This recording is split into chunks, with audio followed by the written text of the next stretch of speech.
Hi everyone! Once upon a time, I've always wanted to start a blog that way. It sounds a bit like a fairy tale. Well, I found myself standing in the school photocopier room staring at a paper jam like it had personally betrayed me. Now, in the grand scheme of world events, a paper jam probably shouldn't trigger an existential crisis, but there I was, muttering away under my breath like an aging pirate who'd lost his treasure map. And the strange thing was, it wasn't really about the photocopier at all. It was about the 17 tiny little things that had happened before that moment. You know, the awkward email, the parent comment, the staff member who walked past me looking annoyed. What was that about? The meeting that should have been an email, the ministry form that required clicking next 23 times, the coffee I forgot to drink, and the real kicker, the tiny thought sitting quietly in my head whispering, maybe you're dropping the ball a bit lately. You see, that's the thing about leadership. It's often not the massive crisis that wears us down. Weirdly, we usually rise magnificently for the biggies. Educational leaders are incredible in emergencies, aren't they? Fire alarm, flood, staff illness, major incident, boom! Suddenly we become Matt Damon in The Bourne Identity. But those tiny unresolved things, those things that I like to call emotional splinters, well, they're sneaky little blighters, aren't they? Psychologists talk about something called microstresses.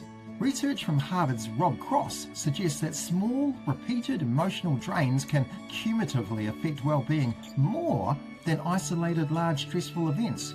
Not because they're huge individually, but because they never fully leave your system.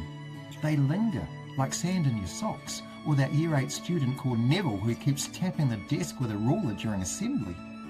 Educational leadership is absolutely packed with emotional splinters, attendance pressures, curriculum changes, reporting demands, aero anxiety, staff exhaustion, community expectations, emails arriving at 9:47 p.m. at night labelled urgent. And because us leaders are genuinely caring humans, we absorb things deeply. Someone says, you seemed a bit abrupt in that meeting, and suddenly you're replaying the conversation during your entire drive home while listening to Coldplay and questioning your worth as a human being. Not that I've ever done that before. Yeah, obviously. The problem is that emotional splinters rarely look dramatic enough to deserve attention. You don't take a mental wellness day because of a mildly passive-aggressive email. You don't call a well-being meeting because someone sighed loudly near the staff room toaster. Yeah, but over time, well, those things, they accumulate. And eventually you find yourself irrationally furious at the laminator, or a stapler, or the copy machine, or the photocopier. So what do? Well, firstly, you've got to notice the splinters. That sounds ridiculously simple, but self-awareness matters hugely here. Daniel Goleman's work around emotional intelligence reminds us that recognizing emotions early stops escalation later. Sometimes I literally stop myself and I ask, Steve, are you actually angry about this, or are you carrying 6 other things in the moment? Usually, it's the second one. Secondly, resolve tiny things faster. Leaders often leave little tensions unresolved because they seem too small to deal with. Ironically, the small unresolved stuff becomes emotionally expensive. Have that 5-minute conversation. Clarify that misunderstanding. Reply kindly. Ask a question. Clear the air. Tiny repairs prevent emotional infections. Thirdly, and this one actually matters enormously, stop treating every emotional splinter as evidence that you're failing. You're not failing.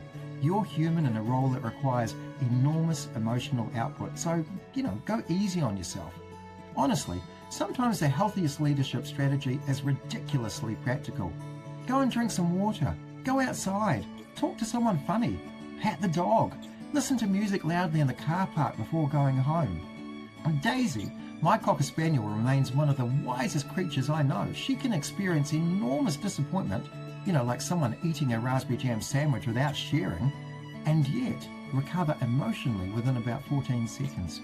There's probably a lesson in that. So maybe this week, instead of waiting for burnout before paying attention to yourself, take notice of the splinters early, because sustainable leadership isn't only about surviving the massive storms. Sometimes it's simply about removing the tiny thorn from your foot before it changes the way you walk. And trust me, the photocopier never deserved that much power anyway. Now, if you've enjoyed this video, then you'll undoubtedly enjoy reading my latest book, 54 Quotes and Provocations, It's stacked full of great leadership quotes and ideas to help free up your thinking time so that you can enjoy your job a lot more. Go and get your copy now.